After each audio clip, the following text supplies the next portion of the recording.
अस्सलाम वालेकुम। इन study time basically exams end पर है और जैसे ही एग्ज़ाम्स आपके एंड होंगे तो इंशाल्लाह ये हायर एजुकेशन के लिए प्रोफेशनल इदारों में एडमिशन के लिए आपकी तैयारी शुरू हो जाएगी, जिसको normally preparation of entry test के नाम से जाना जाता है, या एमडी कैट या ई कैट के नाम से जाना जाता है। तो नॉर्मली एमडी कैट जो है वो तो मेडिकल के लिए होता है और ई कैट प्री इंजीनियरिंग वाले सेक्शन के लिए होता है जो इंजीनियरिंग यूनिवर्सिटीज़ में जाना चाहते हैं।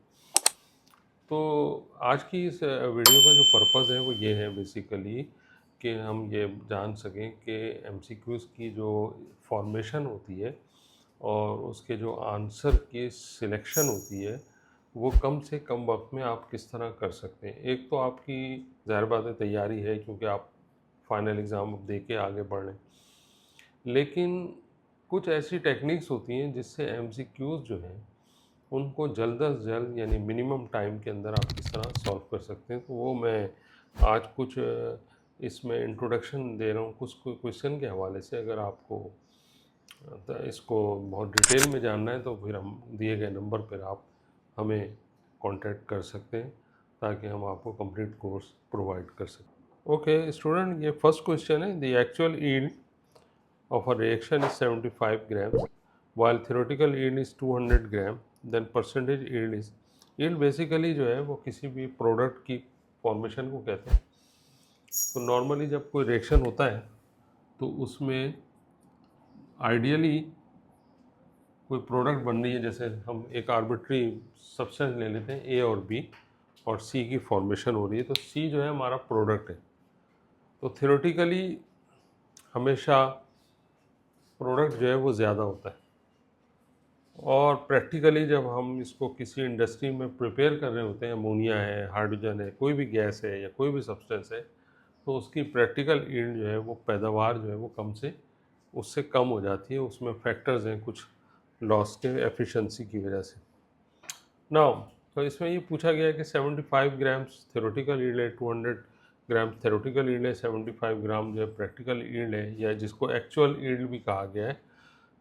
तो उसमें परसेंटेज यील्ड, तो परसेंटेज यील्ड का आपको फार्मूला मालूम है कि जो प्रैक्टिकल यील्ड है उसको आप थ्योरेटिकल यील्ड से डिवाइड करके मल्टीप्लाई बाय 100 कर लेते हैं। तो 75 डिवाइड बाय 200 और मल्टीप्लाई बाय 100, तो इसको आप सॉल्व करेंगे तो इससे आपके पास करेक्ट आंसर आ जाएगा 37.5%। ए ऑप्शन इसका करेक्ट है। नेक्स्ट क्वेश्चन की तरफ चलते हैं।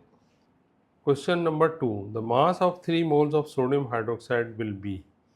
देखें ये मोल्स से बेसिकली मास को कैलकुलेट कर रहा है। ये मोल्स के बहुत सारे क्वेश्चन है और ये बड़ा इंपॉर्टेंट है कि आप ये जान लें कि मोल से आप मास भी कैलकुलेट कर सकते हैं, मोल से किसी गैस का वॉल्यूम भी कैलकुलेट कर सकते हैं और मोल से नंबर ऑफ पार्टिकल भी कैलकुलेट कर सकते हैं।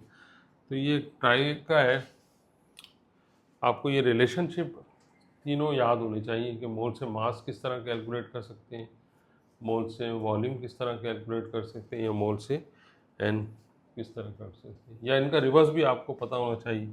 तो बाय डेफिनेशन मोल सबको फार्मूला याद होना चाहिए कि mass of substance over atomic mass या फार्मूला मास या molecular mass of that substance, तो जिसे मोलर मास भी कहा जाता है, ये आप सबको याद होना चाहिए। तो 3 मोल से मास, तो ये मास कैलकुलेट करने के लिए फार्मूला यूज़ हो जाएगा, mass is equal to n times of molecular mass. तो मॉलिक्यूलर मास हमेशा एक फार्मूले को रिप्रेजेंट करता है, तो ये नॉलेज होनी चाहिए। अब जब भी आप टेस्ट की तैयारी कर रहे हैं तो वो केमिकल सब्सटेंस जो दिया जाए उसका आपको फार्मूला आना चाहिए। जैसे इसने कहा है सोडियम हाइड्रोक्साइड, तो सोडियम हाइड्रोक्साइड का आपको फार्मूला आना चाहिए। और फर्स्ट 20 एलिमेंट्स जो होते हैं उनका आपको एटॉमिक नंबर भी याद होने चाहिए, जो ख़ास तौर पे आप यूज़ करते हैं। नॉर्मली तो उसूलन तो देने चाहिए, लेकिन कुछ ऐसे एलिमेंट्स हैं जो बाय प्रैक्टिस आप बार बार जब यूज़ करते हैं तो आपको ये याद होने चाहिए कि मोलर मास किसी भी सब्सटेंस का हम किस तरह फाइंड कर सकते हैं। तो ये नॉलेज आपके पास होनी चाहिए हर सब्सटेंस के मालूम। तो क्वेश्चन का मोलर मास कैलकुलेट कर लिया, उसके बाद गिवन मोल्स आपके पास कितने हैं, 3 हैं, तो 3 को आप 40 से मल्टीप्लाई कर लें तो ये आ जाएगा 120। तो ये इसका मॉलिक्यूलर मास हो गया। तो ये कोई ज़्यादा डिफ़िकल्ट टास्क नहीं था, सिर्फ इसमें ये नॉलेज देखी जा रही है कि कोई भी सब्सटेंस, हम यहाँ ज़रूरी नहीं है सोडियम हाइड्रोक्साइड हो, यहाँ कोई भी सब्सटेंस हो सकता है जो नॉर्मली आपकी बुक में मौजूद हैं, जिनको आप पढ़ चुके हैं, उनको जहन में रखें, उनके एटॉमिक मासेस की मदद से मोलर मास कैलकुलेट करें। ये इसका प्राइम ऑब्जेक्ट है इस क्वेश्चन का। ओके, नेक्स्ट क्वेश्चन की तरफ चलते हैं। अच्छा, question number 3, the isomers must have the same. तो आइसोमर्स बेसिकली आप जानते हैं, iso mean same, must mean unit. तो ये ऑर्गेनिक कंपाउंड से रिलेटेड है क्वेश्चन। ऑर्गेनिक कंपाउंड में जो मॉलिक्यूल सेम मॉलिक्यूलर फार्मूला रखते हैं तो बहुत इजी है, बाय डेफिनेशन है। ये बेसिकली रिमेंबरिंग से ताल्लुक़ रखता है, आपकी मेमोरी बेस्ड क्वेश्चन है। इसमें आपको पढ़ा हुआ होना चाहिए कि सेम मॉलिक्यूलर फार्मूला रखने वाले या सेम स्ट्रक्चर फार्मूला रखने वाले जो है क्या होते हैं, तो वो आइसोमर्स कहलाते हैं। स्ट्रक्चर फार्मूला भी है, केमिकल प्रॉपर्टीज़ भी सेम हो सकती है, फिजिकल, लेकिन ये सारी चीज़ें नहीं। इसका जो बेस्ट आंसर है वो यही है कि same molecular formula. Next question की तरफ चलते हैं। Question number 4, empirical formula. Empirical formula जो किसी भी कंपाउंड के लिए, जैसे कि यहाँ एक इन्होंने कंपाउंड दिया हुआ है C6H12O6। एम्पिरिकल फार्मूला जो है वो एक एक्चुअली एक्सपेरिमेंटल बेस फार्मूला होता है। ये मॉलिक्यूलर फार्मूला है। अब इसमें जो सब्सक्रिप्ट में नंबर दिए हैं तो वो 1 मोल के अंदर 6 कार्बन है, 12 हाइड्रोजन है, 6 ऑक्सीजन है। तो हर स्टूडेंट को पता होना चाहिए कि जितने भी नंबर्स हैं ये होल नंबर रेशो से प्रेजेंट होते हैं, यानी किसी एक ऐसे नंबर से डिवाइड होते हैं जो तीनों में कॉमन हो। आप एलसीएम भी कह सकते हैं, यानी कि ये 6 से डिवाइड हो सकते हैं। जब आप इसको 6 से डिवाइड करेंगे तो ये हो जाएगा C1H2O1। ये CH2O इसका जो है फार्मूला बन रहा है, जैसे कि करेक्ट ऑप्शन सी में भी ये मौजूद है। नेक्स्ट क्वेश्चन की तरफ चलते हैं। 5, the number of molecules in 22.4 dm³ of hydrogen gas at 0 degree centigrade. ये बेसिकली मोलर वॉल्यूम की डेफिनेशन है। अगर आप मोलर वॉल्यूम की डेफिनेशन आपको याद है तो ये वॉल्यूम होता है एट STP 1 मोल के लिए, फॉर 1 मोल ये हमेशा होता है 22.4 क्यूबिक डेसीमीटर। तो STP क्या है दरअसल, स्टैंडर्ड टेम्परेचर प्रेशर। तो इसमें टेम्परेचर है 0 डिग्री सेंटीग्रेड, प्रेशर है 1 atm। इसमें जो चेंज अक्सर करते हैं वो ये करते हैं कि भाई 273 केल्विन लिख लिया इसकी जगह, या 1 atm की जगह 1.01 raise to the power 5 newton per metre square या पास्कल लिख लिया। मतलब बेसिकली इसमें ये चेंज आ सकता है, इसके अलावा कोई नहीं आ सकता। तो बाकी आप इस फार्मूले से, तो इसमें नंबर ऑफ मॉलिक्यूल्स जो हैं वो होते हैं 6.02 10⁻23। इसको एवोगाड्रो नंबर भी कहा जाता है। तो बेसिकली आप याद रखें कि ये क्वांटिटी में जिसका वॉल्यूम STP पर इतना है, नंबर ऑफ पार्टिकल जो है ये रिमेम्बरिंग ज़रूरी है हर स्टूडेंट के लिए, ये इन्फॉर्मेशन उसको याद रखनी है। तो ये रिमेम्बरिंग से रिलेटेड है। नेक्स्ट क्वेश्चन की तरफ चलते हैं। Question number 6, which of the following contains the most number of molecules. Most number of molecules, इसमें आप एक बात ऑब्जर्व करें कि जो ऑप्शंस दिए हुए हैं उसमें जो मासेस है वो ग्राम्स में दिए हुए हैं।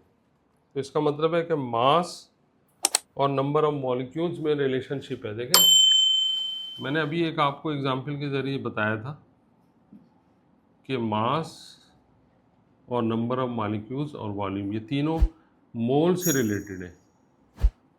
ऑप्शंस में मास गिवन है और पूछा नंबर ऑफ मॉलिक्यूल्स है। तो बेसिकली मास और मोल का भी एक रिलेशनशिप है और मोल और नंबर ऑफ मॉलिक्यूल्स का भी रिलेशनशिप है। जैसे कि बताया, मास ओवर मॉलिक्यूलर मास, ये आपके पास मोल की डेफिनेशन हो गई। और अगर हम नंबर ऑफ पार्टिकल से लें तो number of particle divide by Avogadro number. तो n हो जाएगा मास over molecular mass multiply by Na Avogadro number हो गया। अगर आप एक बात गौर से देखें, सारे ऑप्शंस में आपको नज़र आ रहा होगा ए बी सी तीनों ऑप्शन में जो भी सब्सटेंसेस दिए हुए हाइड्रोजन, कार्बन डाइऑक्साइड, ऑक्सीजन, उन तमाम में मास जो है 1 ग्राम है। तो 1 ग्राम और Na जो है एवोगाड्रो नंबर, ये भी एक कांस्टेंट क्वांटिटी है। तो जब कांस्टेंट क्वांटिटी है, अगर हम इसको इक्वेशन से रिमूव करेंगे तो नंबर ऑफ पार्टिकल डिपेंड कर रहा है किस पर? मॉलिक्यूलर मास पर। आप ये देखें कि जो तीनों सब्सटेंस है उसमें 3 सब्सटेंस कौन कौन से हैं? एक है हाइड्रोजन, एक है कार्बन डाइऑक्साइड और थर्ड वन इज़ ऑक्सीजन। ये बड़ा इंपॉर्टेंट क्वेश्चन है, समझ लें। हाइड्रोजन में का मास 2 है, कार्बन डाइऑक्साइड अगर आपको याद है तो 44 है, ऑक्सीजन 32 है। तो जैसे कि number of molecules inversely proportional है मॉलिक्यूलर मास के, तो जो लोएस्ट क्वांटिटी होगी मॉलिक्यूलर मास में, नंबर ऑफ पार्टिकल जो है उसके ग्रेटेस्ट हो जाएंगे। लोएस्ट कौन से? हाइड्रोजन है। तो इसका मतलब है कि इसमें ऑप्शन नंबर 1 जो है वो करेक्ट आंसर है। ओके, नेक्स्ट क्वेश्चन की तरफ चलते हैं। What is the mass of 0.02 moles of magnesium sulphate? Molecular mass of magnesium sulphate is 120। Again ये भी मोल्स और मास से रिलेटेड एक सब्सटेंस का एक पूछा है डायरेक्टली। 0.02 मोल, इस फर्स्ट क्वेश्चन भी इसी से रिलेटेड था कि moles multiply by molecular mass, ये सब्सटेंस का मास हो जाता है। तो मोल्स तो 0.02 दिए हुए। मॉलिक्यूलर मास के लिए हमेशा याद रखें, फार्मूला पता होना चाहिए। इसने कहा है मैग्नीशियम सल्फेट, मैग्नीशियम 24 है, सल्फर 32 है, ऑक्सीजन 16 है। तो ये 16 × 4 हो जाएगा, 24 + 32 + 16 4 ज़ा 64 हो गया। तो ये आई थिंक जो है ये और 112 के नज़दीक आ रही है। तो इसमें अगर आप इसको 120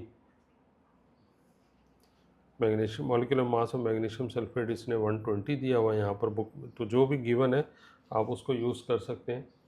तो यूज़ करते हुए आप देखें कितना बनेगा इसका।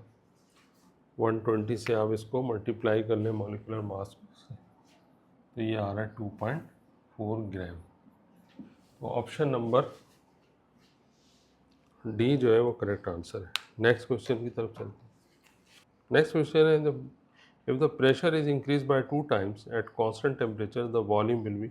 इसमें आप गौर करें तो देखें प्रेशर की बात कर रहा है, प्रेशर इंक्रीज करने की बात कर रहा है, टेम्परेचर कांस्टेंट रखा है और वॉल्यूम को इसने पूछा है कि कितना है। तो वॉल्यूम और प्रेशर जो है वो एक दूसरे के इन्वर्सली प्रोपोर्शनल है। ये कौन कहता है? बॉयज़ लॉ कहता है, जबकि टेम्परेचर रिमेन्स कांस्टेंट है। तो कोई भी स्टेप पढ़ने के बाद आप ज़रूरी ये है कि आप रिलेशनशिप जहन में बिठा सकें कि कोई भी प्रॉब्लम जो है उसके अंदर क्या कौन सा रिलेशनशिप इस्तेमाल हो रहा है। तो अगर मैं 2 डिफरेंट प्रेशर की बात करूं तो P1 V1 = P2 V2 के बराबर हो जाएगा। तो इसके अंदर उसने ये पूछा है कि अगर हमने प्रेशर जो है वो 2 टाइम्स इंक्रीज़ कर दिया, अगर इनिशियल प्रेशर को P मान लें,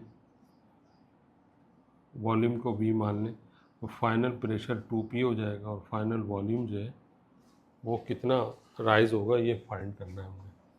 सपोज कर लें V2 ये, तो ये P से P कैंसिल हो जाएगा और इसको अरेंज कर लें तो ये इनिशियल वॉल्यूम का हाफ हो जाएगा। तो इनिशियल वॉल्यूम का हाफ हो जाएगा, तो इसके नेक्स्ट जो है सी ऑप्शन करेक्ट है। नेक्स्ट एग्जाम्पल की तरफ चलते हैं। Question number 9, addition of electron is an atom as shown below. इसमें कोई एलिमेंट है B, उसके अंदर इलेक्ट्रॉन ऐड हो रहा है। अब ये बेसिकली ये पूछ रहा है एनर्जी चेंजेस के हवाले से क्वेश्चन है। एक्सोथर्मिक जिसमें हीट इवॉल्व होती है, एंडोथर्मिक जिसमें हीट एब्जॉर्ब होती है, आइसोथर्मिक जिसमें टेम्परेचर कांस्टेंट रहता है, और डी ऑप्शन है depends on the atom. Basically जो मोस्ट नंबर ऑफ रिएक्शंस होते हैं जिसमें इलेक्ट्रॉन एब्जॉर्ब होता है वो एक्सोथर्मिक होते हैं, लेकिन सम टाइम ऐसा होता है कि इलेक्ट्रॉन, जैसे नाइट्रोजन है उसके अंदर हाफ फील्ड ऑर्बिटल होता है लास्ट में, तो इलेक्ट्रॉन की एडिशन जो है वो पॉजिटिव होती है। इसमें डिपेंड करता है एटम पर कि वो किस टाइप का एटम है, उसकी कॉन्फ़िगरेशन क्या है। तो मोस्टली तो एक्सोथर्मिक होता है, लेकिन क्योंकि यहाँ पे बेस्ट ऑप्शन पूछा गया, depends on the atom, he correct answer होगा। नेक्स्ट क्वेश्चन की तरफ चलते हैं। क्वेश्चन नंबर 10 और लास्ट क्वेश्चन है हमारा। A polymer of empirical formula CH3 है। तो देखें एम्पेरिकल फार्मूला है तो एम्पेरिकल फार्मूला मास आ सकता है इससे, आपके पास CH3 है तो empirical formula mass 12 plus 3 hydrogen 3 बंदा 3 यानी 15 हो गया। तो अगर मैं 26,000 को, जो कि मॉलिक्यूलर मास है किसी सब्सटेंस का ग्राम पर मोल में, तो अगर मैं इसे डिवाइड कर दूं एम्पेरिकल फार्मूला मास से, तो कितने यूनिट्स जो है वो बन जाएंगे, ये बेसिकली उसने पूछा है। तो 26,000 को अगर हम डिवाइड कर दें, 26,000 डिवाइड बाई 15, तो ये जो आंसर आ रहा है वो आ रहा है 1733। अब यहाँ पे ऐसा कोई ऑप्शन नहीं है, तो आप ये मत समझें कि ये क्वेश्चन रॉन्ग है। बेसिकली ये जो अप्रॉक्सीमेट वैल्यूज़ दी हुई हैं आंसर्स में, 200, 500 या 100 टाइम्स या 2000 टाइम्स, तो आप देखें कि इससे क्लोज कौन सा आंसर है, तो ये डी ऑप्शन जो है इससे क्लोजेस्ट है। Okay student, I hope so कि आप अंडरस्टैंड किए होंगे कि आज कौन कौन से हमारे जो चैप्टर्स हैं वो कवर हो रहे हैं इसके अंदर। तो नॉर्मली ये ज़्यादातर जो है मोल से रिलेटेड क्वेश्चन थे। अगर आपको मज़ीद कुछ सीखना है तो आप नीचे दिए गए नंबर पर कांटेक्ट करके मालूमात हासिल कर सकते हैं, और स्टडी टाइम में शेयर करें, इसको आगे फॉरवर्ड करें बच्चों के साथ, क्योंकि अब ये ज़माना बहुत इम्पॉर्टेंट आ चुका है कि अब आपने ये सारी तैयारी मुकम्मल करनी है बिफोर एंट्री टेस्ट। ओके, अस्सलाम वालेकुम।